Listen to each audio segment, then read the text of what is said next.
Hey everyone, it's Deja from CrochetEverAfter.com. Today we're doing the newest motif of the month.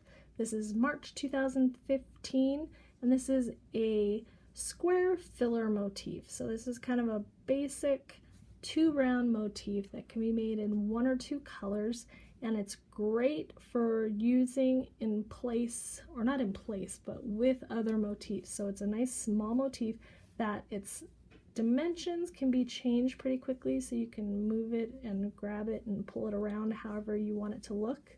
So either square, diamond, but you can use it in between bigger motifs on a shawl or a scarf or a blanket or whatever it may be. It comes in handy because it's so fast and simple and small that it will work for many different projects.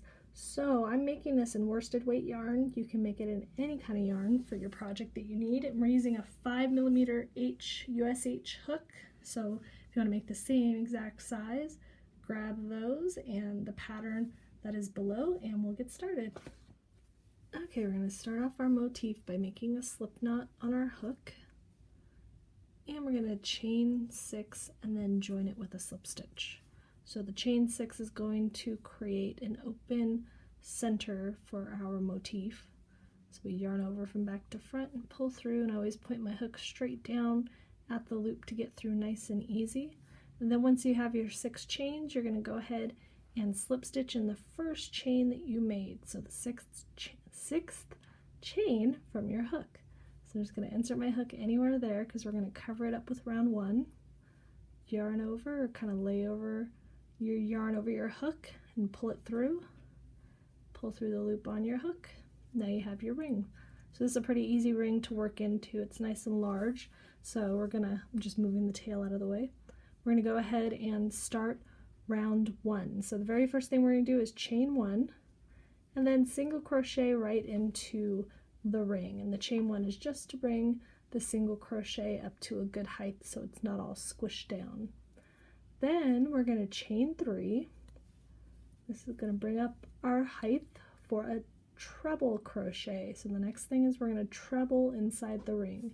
So we yarn over twice, and you'll see that there was a star right before the single crochet. This is part of, a bracket. So this is part of a repeat that we're going to do all the way around. So we're going to yarn over twice, insert our hook through the center, yarn over or lay over and pull up a loop. Then we're going to work off our loops 2 loops at a time for a treble crochet. So you yarn over back to front, pull through the first 2 loops on your hook, yarn over, pull through the next 2 loops on your hook, yarn over, pull through the last 2. You notice I always put my hook down when I go through everything. It makes it easy to get through and you don't get caught on your loops. So you'll see I did another 3 chains. This is the corner for the next round. So just remember that the 3 chains between the 2 trebles we're doing are our corners. So I'm going to do another treble crochet. So I yarn over twice, insert my hook in the center, pull up a loop. Notice I pull down, or point down to get through nice and easy. So I'm always turning sideways and up and then down, kind of like a rowing motion here. So then I'm going to chain 3, and then I'm going to go back down to the ring, so that's bringing our height back down, and then we're going to repeat what's in the brackets. So that was the end of the bracket there. Now we're going to repeat this whole thing again. So I'm going to single crochet into the ring, chain 3, and you'll notice that the brackets say 4 times. So we're going to be making 4 of these little petals, I guess you could call them, or corners, or whatever you might want to call them. So we'll do 3 chains and then another treble, pull up, pull through 2, through 2, through 2, then another chain 3, and then we start again. So we have our single crochet. So we'll do that 2 more times to get all of our corners or petals or whatever you want to call them, and then we'll finish off with round 2. Okay, I'm on my last chain 3. Then it's telling me to finish the round off by joining with a slip stitch in my first single crochet. So I'm just going to go under both of those loops on top of the single crochet and yarn over, pull through, and pull through the loop on my hook. So I'm just going to fasten that off because we're switching colors.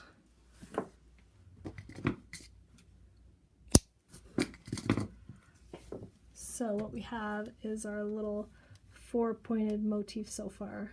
So now we're going to join in the new color, and we're going to do it with a standing stitch, which is a cool stitch where you don't have to use any chains. So let me show you how to do that. So what we're going to do is we're going to put a slip knot on our hook. So normally when you join a new color, you usually slip stitch it to your old color. So you might insert your hook, pull through, and then pull through a loop and then start chaining. So if you're going to do double crochet here, you would chain 3 and then double crochet. But we're not going to do that. We're going to join with a standing stitch. So we still slip stitch. And this is, we're just going to start crocheting kind of in midair is what it's going to be. So it tells us to join with a standing double crochet in any of our single crochet spaces. So you can pick any one of the 4. I'm just going to pick this one right here since it's already in front of me. And I'm going to start double crocheting. So what I'm going to do is I'm just going to yarn over like I would for any double crochet. Hold onto your tail though, because if you don't, you're going to unwind that yarn over you just did. So make sure you hold on to your tail so you have 2 loops on your hook, and then you're going to insert your hook into the single crochet. So make sure that this working yarn is behind you. Insert your hook into that single crochet. You'll see my working yarn is on top here. Then I'm going to yarn over, I'm going to pull up a loop, and just like a regular double crochet, I have 3 loops on my hook. So I'm going to yarn over and I'm going to pull through the first 2, and then I'm going to yarn over and I'm going to pull through the second 2.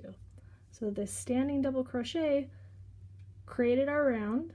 So we have the height of a double crochet, we have a double crochet, there's no chains, so we don't have the awkward chain 3 that doesn't look like a double crochet standing there, and it's really easy to join at the end of the round because it's like a regular stitch with the V on top.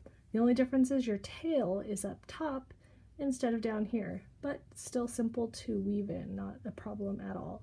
So then it tells me to double crochet again into that single crochet. So I'm going to insert my hook right back in the same spot and do another double crochet. Then my next instruction is to single crochet in the top of my chain 3. So it's kind of like we're acting like this is kind of a double crochet, and we're putting a single crochet. So I'm going to go right through the center of that chain. Doesn't matter if you catch 1 or 2 loops, it's up to you. Yarn over and single crochet. Then we're going to single crochet in our treble. So if you notice, when we work into chains, it kind of pulls our next stitch a little bit out of whack, so it doesn't quite look like a V stitch afterwards. You can see I have 1 loop here and then 1 loop over here kind of getting pulled away. So when I go into this treble, I want to make sure that I still catch both of those 2 loops, and you'll see when I catch them, they squish back together like a normal stitch. So we're doing a single crochet there, and now we're at our corner. So remember how I said in between each of the trebles is our little corner? So now we're at the corner. We're going to do 5 single crochets all the way around the chain. So that's going to cover the 3 chains, so that's like 3 stitches, and then we're going to do an extra 2 to make a corner, so we get a turn out of this corner here. So I have 4. I'm going to do 1 more. So that should cover, whoops, my tail in the way. So that should cover all of our chain 3 stitches.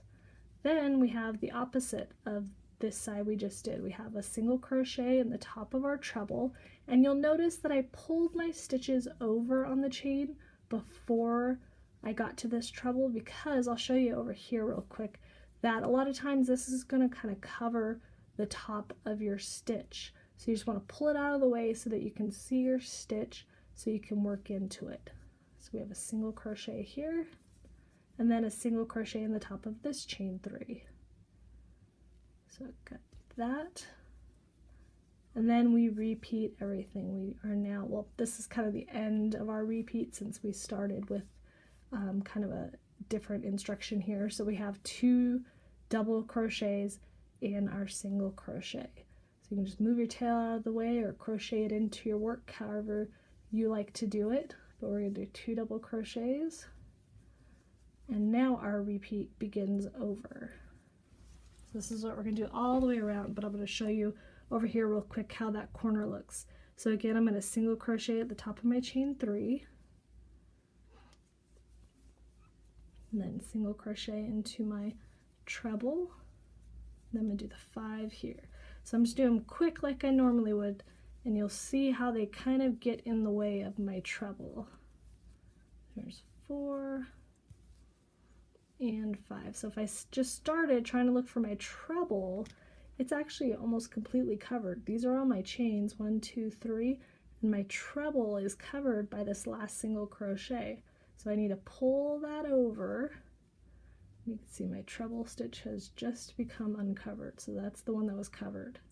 So make sure you do that so you don't miss that stitch. But continue this pattern all the way around, and we'll come back right at the end and meet up.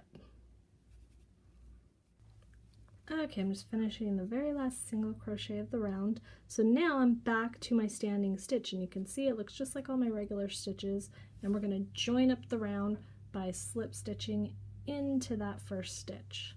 So I'm going to pull through, and then I'm going to fasten off because we are done. This is a great filler motif, so if you have like really big motifs and you're making a shawl or a scarf, this is a good one because it's got these corners that will pull out. So this is not like a laying flat motif. You can see if I hold it, it's a little bumpy, but the corners pull out really good so that if you need to connect weird shapes, this will move to how you need it to be connected. So it's a good motif for that, not necessarily to make something all by itself because you can see how bumpy it is. So now I'm going to just weave in the ends, and I'll show it to you when it's all done so you can see how it looks. Okay, I got the ends all weaved in. You can see that the motif is very airy with all the chain 3s in between, but like I said, it's great for attaching to other motifs because you can make it quite a few different shapes. So you can see if I just pull it this way, I can get quite a very pointy diamond out of it, or you can pull it in all corners and get kind of a scalloped, I don't know if I would call it scalloped, but like a interesting square shape. So lots of different things you can do with this. If you use it for anything else, let us know below. And if you have any questions, let me know below, but thank you for watching.